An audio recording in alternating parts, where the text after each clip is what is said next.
Hello tout le monde, c'est Crispy. Alors aujourd'hui, room tour de mes espèces exotiques qui étaient en diapose. Allez, c'est parti. Alors, avant de débuter la vidéo, je vais vous faire un petit récap de cette diapose de cette année 2024, donc 2024-2025, vous dire un peu ce qui s'est passé et ce qui va arriver pour les années futures. Alors, tout d'abord, il faut savoir que c'est une diapose qui s'est très mal passée au niveau des températures. D'habitude, dans la pièce où je les avais mis, donc l'année dernière ou il y a même 2 ans, dans la pièce où je les avais mis, j'avais réussi à avoir des températures de 8 à 10 degrés. Là, il faut savoir, cette année, j'ai pas descendu en dessous de 13, 12, 13 degrés. Donc en termes clairs, ça n'a pas été une vraie diapose. Malheureusement, je pense que elles auraient pu descendre encore un peu plus bas et que ça aurait été mieux. Mais bon, il y a eu quand même un petit repos. Il y a vraiment eu un petit repos tranquille.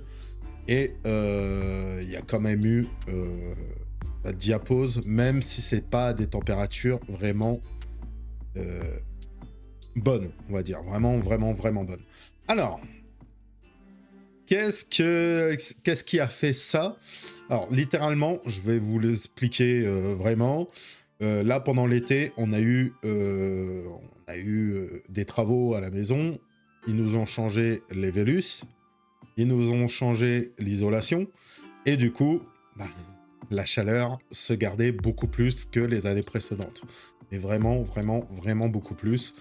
D'autant, je vous le dis honnêtement, je l'ai vu à la facture d'électricité, mais je l'ai vu aussi par rapport à la diapose. Je vous le dis honnêtement, hein, comme ça, je cache pas, je l'ai vu directement.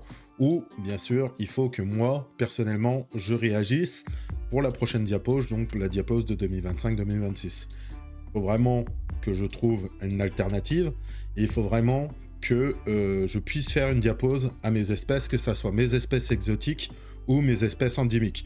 Je vous referai le même topic pour les espèces endémiques parce que ça s'est passé vraiment pareil. Et je vais vous dire honnêtement, ça s'est même très mal passé. Alors, quoi vous dire sur les espèces que je vais vous présenter aujourd'hui? Alors, j'ai pas eu tant de mortalité que ça. Vraiment, j'ai pas eu tant de mortalité que ça. Mais on voit que... enfin, j'ai vu qu'il n'y avait pas de diapose. Il y avait plus ou moins toujours de l'activité dans les aires de chasse. Et il n'y avait pas une grande différence, on va dire, que où elles étaient et à la sortie. En plus, les températures, comme vous le savez en ce moment, ont très vite remonté. Et là, la pièce où je les avais mis, dans la pièce où je les avais mis, actuellement, il y a 17 degrés. Donc, ils reprennent une activité constante et ils reprennent une très bonne activité par rapport à ce qu'aurait pu être, vu qu'en plus, en ce moment, vous savez, nous, dans le nord, les nuits sont encore fraîches, sont vraiment encore fraîches. Bon, n'empêche qu'il y a eu le couvain de retirer. Il y a eu le couvain qui n'a pas évolué, la reine n'a pas pondu, donc il y a eu diapose quand même. Mais les températures, pour moi, étaient trop chaudes par rapport aux années précédentes. Et ça, il faut que je remédie par rapport à ça. Alors, solution nette et précise. Je vais tenter, pour l'année prochaine, de trouver un garage ou un box ou quelque chose comme ça qui n'y a pas de chauffage, qui est à l'extérieur, et pouvoir les mettre dedans. En termes clairs, ça va descendre. À moi de gérer en les mettant dans du polystyrène ou quoi que ce soit, que les températures ne descendent pas trop non plus. Je ne veux pas tuer mes fourmis. Et on verra bien ce que ça va faire. Ensuite, il y aura la solution frigo. Donc la solution frigo, il faudra que je trouve un frigo. Malheureusement, chez moi, j'ai pas trop de place pour mettre un frigo actuellement. J'ai quand même beaucoup... en plus, j'ai beaucoup d'espèces à mettre en diapose. Et en prime, la place libre qu'il y a, je vais les réserver pour les fourmis, littéralement. Donc, je suis pas pour prendre un frigo. Je suis plutôt pour prendre un local qui n'est pas chauffé et qui est couvert, bien sûr. et pouvoir faire ma diapose comme ça pour l'année prochaine. On verra comment ça se passe. Ensuite, au niveau des espèces, comme je vous ai dit, il n'y a pas eu trop de mortalité à part chez les Maculatus. J'ai quand même eu un taux de mortalité chez Maculatus assez impressionnant. Malheureusement, ma colonie a pris un petit coup aussi, mais ça va encore. C'est pas comme l'année dernière. L'année dernière, je m'en rappelle, ça avait explosé au niveau des mortalités et j'en avais eu dizaine par dizaine par dizaine. Et je m'étais retrouvé d'une colonie à 150 à une colonie entre 150 et 100. Là, j'ai eu de la perte, mais elle reste encore faisable. En prime de ça, vous allez voir aussi dans la vidéo, il va y avoir du changement au niveau de certaines espèces. Et voilà. Donc, pour ça, pour les espèces, ça va. Pour les espèces exotiques, ça va. L'année prochaine. La semaine prochaine, vous verrez pour les espèces endémiques. Là, malheureusement, ça n'a pas été si bien que ça. Voilà. On va passer à la vidéo. On y va. Donc, je vous présente les espèces qui étaient en diapose, mes espèces exotiques. Mes petites Camponotus américaines, les Castaneus, excusez-moi. Les petites Camponotus américaines qui se portent très bien. Aucune mortalité à avoir dans cette colonie, hein, je n'ai pas eu de mortalité. Et au niveau de l'activité, comme vous pouvez voir, ça commence à s'activer un petit peu aussi. Donc, à mon avis, dans pas très très longtemps, je vais revoir du couvain. Parce que pour l'instant, je n'ai pas aperçu réellement de couvain. Il y en a peut-être en dessous de la gine. Hein. J'en aperçois... Ah si, il y en a là. Voilà. J'en avais pas aperçu encore. Et là, j'en vois un petit peu, donc, entre toutes les ouvrières. Mais elles font peut-être un amas d'ouvrières. Donc du coup, malheureusement, on ne les voit pas beaucoup. On ne le voit pas beaucoup, le couvain. Mais sinon, tout va très bien. Elles ont littéralement été au liquide tout de suite et à la gelée tout de suite. Je leur ai mis un tube. Alors, je sais pas si elles vont déménager dedans. Je leur ai mis un tube parce que il y a de temps en temps, j'avais des inondations au niveau du tube où il y a la mousse bleue. Donc, je leur avais mis un tube pour qu'elles puissent déménager. Pour l'instant, elles n'ont toujours pas déménagé. On verra bien. Je vais remettre, hein, je vais recouvrir le tube que je voudrais bien qu'elle soit dedans. Et on verra bien ce que ça va donner. Les Camponotus Fetchenkoi. Alors, au niveau des Camponotus Fetchenkoi, tout s'est très bien passé pendant la diapo. Je n'ai pas eu de mortalité réelle, enfin, de cette colonie.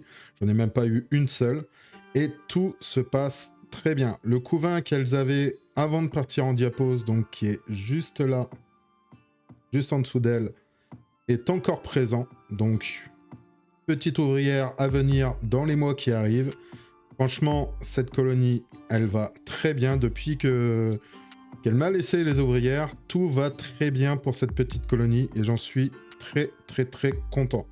C'est une très belle espèce que j'affectionne particulièrement et je voudrais vraiment qu'elle puisse, on va dire, grimper au niveau du nombre et tout ça. Alors, là, elles sont reparties dans une activité plutôt tranquille. J'en ai qu'une qui reste dans l'aire de chasse, enfin qui va dans l'aire de chasse. Donc pareil, hein, que pour les Maculatus, je leur ai redonné de la nourriture comme je faisais avant, vraiment pour qu'elles reprennent des ressources bien comme il faut. Franchement, les Camponotus Fetchenkoi, ça va très très très très bien. Les Camponotus Japonicus. Alors, comme vous pouvez le voir, donc tout va très bien pour elle. Et vraiment, vraiment, vraiment, tout va très bien. Alors, seul petit truc, bien sûr, la réserve qui a bien baissé. Donc, nouveau tube pour elle. Je vais les laisser déménager tout tranquillement, sans aucun souci. Mais sinon, tout va très bien pour cette espèce. Alors, le couvain est encore présent, est encore un peu jaune, donc ça c'est signe de diapose, hein, bien sûr. Pendant la diapose, il y a comme, le couvain change un petit peu de couleur, et il est encore dans cette couleur, donc il va commencer à se remettre de la couleur blanche d'origine, on va dire un peu plus tard. Alors, la reine, je ne l'ai pas vue trop bouger. Je sais qu'elle est vivante, hein, je l'ai vue bouger. Mais là, elle est encore un peu vasif. Hein. Je viens juste de les sortir de diapose. Hein. Ça fait une journée qu'elles sont sorties. Et elle est encore un peu vasif. Alors, au niveau de l'activité de l'aire de chasse, j'en ai une. Donc, j'ai une ouvrière qui s'intéresse un peu à tout ce qu'il y a au niveau de l'aire de chasse. Même au niveau de l'insecte, c'est déjà très bien. Alors, parlons, on va dire, des choses qui flashent. Des choses qui fâchent un petit peu. Donc, c'est une colonie, malheureusement, où j'ai eu un petit peu de mortalité. Vraiment très, très, très basse mortalité. Je crois qu'au niveau du couvain, c'est pareil, le couvain a un peu diminué. Alors ça, malheureusement, ça doit être faute au fait que je leur ai pas laissé de source de nourriture. C'est quelque chose que je vais remédier l'année prochaine. Hein. Laisser au moins du liquide sucré et en redonner au moins une fois par mois pour qu'elles puissent continuer un peu à se nourrir. Voilà donc pour les Camponotus japonicus, sinon tout va très bien. Les Camponotus maculatus. Alors, les petites Campo maculatus, pour tout vous dire, donc j'ai eu une petite vague de mortalité en fin de diapose, vraiment en fin de diapose. Mais là, tout repart tranquillement, mais vraiment tranquillement. Alors, dans cette vague de mortalité, j'ai perdu un de mes majors. Alors, je dis major, mais c'est un petit major. C'est vraiment un petit major. Alors, comme on peut voir, il reste pas mal de couvains. Vraiment, il en reste quand même pas mal. Donc, ça amène du bien pour l'avenir de cette colonie. Donc, il y a déjà du couvain élevé. Donc, ça, c'est très bien. Et Madame Lagine va très bien. Alors, là, je viens de leur donner tout juste à manger et c'est en train de se régaler. Mais vraiment, vraiment, vraiment, c'est en train de se régaler. Alors, j'ai eu un tort là pendant cette diapose, comme j'ai pu l'expliquer. J'ai eu un gros tort pendant cette diapose, c'est de ne pas leur avoir laissé une source de nourriture, que ce soit du liquide sucré, bien sûr.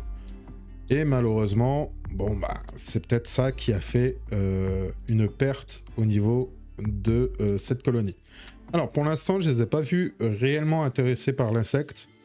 Bon, ça a toujours été plus ou moins une colonie qui a jamais été réellement intéressée par l'insecte. Là, elles sont beaucoup plus sur la gelée ou sur le liquide sucré. Mais bon. Non, à côté, tout va bien. Madame la Reine va très bien. Le reste de la colonie va très bien. Voilà. Alors, je vous avais parlé, au moment qu'on a commencé à faire la diapose, qu'on les a envoyés en diapose, je vous avais parlé que j'allais les changer de nid. Alors, voici le type de nid où je vais littéralement les mettre dedans. Donc, c'est du béton cellulaire. Donc, j'ai voulu m'essayer au béton cellulaire. Je vais essayer avec les maculatus. J'ai pas pris un nid trop grand pour le départ. Je veux vraiment voir comment elles vont se débrouiller, déjà si elles vont aller dedans. Et on verra bien comment ça se passe. Mais sinon, voilà. Déménagement prévu pour cette colonie. Changer le plexiglas par du béton cellulaire. Parce que j'ai vraiment l'impression que le plexiglas, c'est pas réellement leur prédilection au niveau nid. Voilà. Donc voilà pour les maculatus. Je vous referai une petite vidéo. Alors vous allez les voir sur la vidéo déménagement parce que je vais vous faire une vidéo sur tous les déménagements que je vais faire après diapose et vous les verrez toutes, vraiment toutes, donc vous allez les revoir très prochainement. Voilà pour les maculatus. Ma colonie de Nicobarensis avec une jean seule. Alors, pas de perte, vraiment pas de perte au niveau de cette colonie, donc c'est une petite colonie. Vraiment pas de perte au niveau de cette colonie. Tout va très bien. Le couvain est encore là. Madame Lagine va énormément bien. Mais vraiment très bien, très bien. Alors, au niveau du manger, je leur remets un peu de liquide sucré et je leur ai mis un petit bout de blatte pour qu'elles reprennent un peu de force, qu'elles reprennent un peu de protéines. Il va falloir se remettre en route, hein, bien sûr. Et pour cela, il leur faut un petit peu de protéines. Mais sinon, tout va bien pour cette colonie de Nicobarensis toute seule, enfin avec Jean seule. Pour ma colonie de Nicobarensis avec 3 jeans, c'est pareil, tout va très bien. Alors, j'ai pu observer en leur donnant à manger, j'ai pu observer 2 jeans sur les 3. Alors, j'espère vraiment que la 3e est encore présente. Il y a énormément d'activités dans l'aire de chasse. Je vais vous montrer ça. Il y a énormément d'activités dans l'aire de chasse. Tout va très bien. Pareil, elles s'intéressent un peu à l'insecte. Le liquide sucré, elles y vont directement, mais vraiment directement. Tout va très bien pour cette espèce. Alors, durant la diapo, j'ai eu quand même un petit peu de mortalité. Donc j'ai eu quelques ouvrières qui sont décédées. Hein. Rien de grave au niveau de la colonie en elle-même. Le couvain est encore présent et encore énorme, donc il n'y a rien à déclarer réellement. Alors on peut voir l'une des jeans juste devant, là. Juste devant, qui bouge un petit peu. On peut peut-être même en apercevoir 2. Pas sûr. Mais sinon, tout va très bien. Et je vous présente donc le futur nid des Nicobarensis, donc de celles qui ont 3 jeans. Donc un nid, alors par rapport à ma main, voilà, qui est assez grand, qui va pouvoir accueillir facilement la colonie. Alors, il se compose donc de 4 phases. Donc une phase aire de chasse avec un petit bout de nid là. Une autre partie de nid ici. Et une autre partie de nid ici. Et la première phase que je vous ai montrée. Alors, pour l'instant, j'ai pas réellement décidé si j'allais les faire déménager dedans. Je vais peut-être encore attendre un petit peu qu'elles se réveillent, qu'elles rayonnementent au niveau du nombre, et je pense que ça ira. Voilà donc pour le nid des Nicobarensis à 3 jeans.